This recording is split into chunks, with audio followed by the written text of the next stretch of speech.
In this part of the video, I show you how to work on an existing building in ARCHLine.XP. ARCHLine.XP has two features that allows you to design a building structure in multiple phases and document it later. The first is phasing that is native in the floor plan design.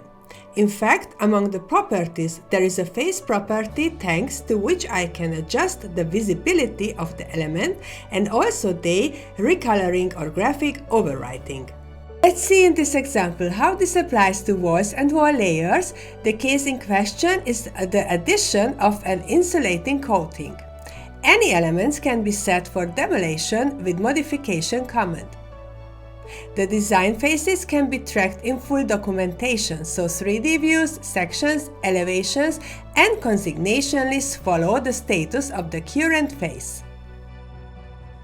Drawing Comparison tool allows you to overlap two drawings, returning a separate 2D drawing for documentation purposes. It consists of lines and fills, which are fully customizable in their style. With this function, the program allows you to compare different faces. If you change the plan, you can also update the comparison drawing with the Update Comparison command.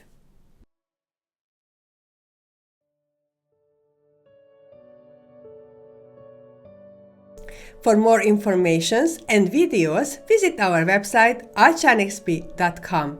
Download ARCHLine.XP now.